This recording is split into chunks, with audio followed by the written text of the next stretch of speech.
Hi, my name is Daniel Vokes and I'm a sales engineer for Jitterbit. Today I'll be talking to you about the Jitterbit Harmony Message Queue, which is a cloud-based, multi-tenanted messaging queue service where you can create and manage queues and messages through the Management Console message queue page and leveraging the Jitterbit Message Queue connector. A message is any data that is transferred between two systems or applications. Where you want to transfer data between applications, you can leverage the Jitterbit message queue to decouple your systems and ensure lossless data migration by moving messages in and out of the queue. The queue holds these messages arranged in an order in which they need to be acted upon or processed. So let's take a closer look at this. This is the Jitterbit message queue page, where you can create new and manage existing queues. It is also where you generate your auth tokens that will be used by the Jitterbit message queue connector. Creating a new queue is really easy. You simply click the plus button and complete the configuration that best suits your needs. We already have created our queue, which is called the demo queue. So let's take a look at a Cloud Studio project to see how the Jitterbit message queue works.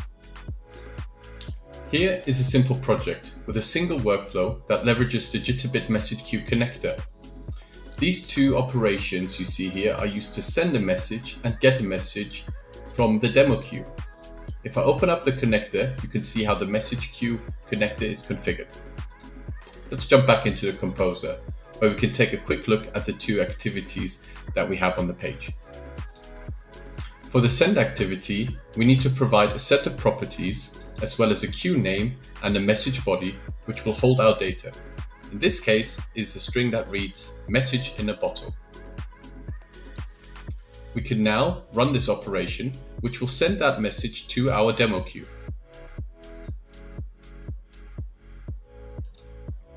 We can now jump back into our Jitterbit message queue page, and when we refresh this, we will see that we have a new message in our demo message queue. It will live here until we get the message back from the queue and acknowledge it. So let's go back into Cloud Studio and do that.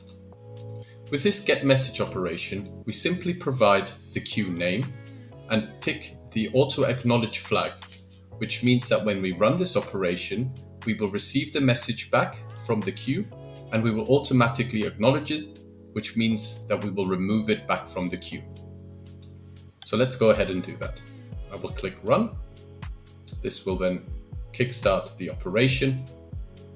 And when the operation is finished running, we will be able to jump back into our Jitterbit message queue page and see that the message is no longer there. So I'm going to jump over here. I'm going to refresh this and we'll see that the total messages are now at 0. If we now go back into project and we look at our logs, we can see from within the logs that the message in a bottle has successfully been retrieved from our message queue. Next, let's take a look at how we can improve a real-time integration project between two systems and understand how we can leverage the JBM queue to ensure a lossless integration. This integration project sends data from Salesforce in real time using Salesforce events to SAP. Specifically, when an opportunity in Salesforce is set to closed won, we want to create an order in SAP. To do this, we capture the opportunity ID, then query the data with the associated ID and send this data to SAP. The flaw with the current workflow is that if, for whatever reason, SAP can't be reached, the integration can't be complete, and the one opportunity won't be converted into an order in SAP. This is then a perfect place to introduce the Jitterbit message queue.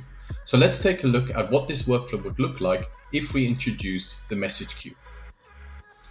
In this workflow, we now send the opportunity ID to the Jitterbit message queue, and then we retrieve it from that queue in order to query the opportunity from Salesforce.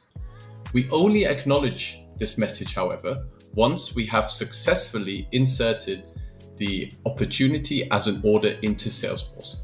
If that's not the case, we simply negatively acknowledge the message using the onFailure activity, which means that the message will be kept within our message queue, and that message holds the opportunity ID.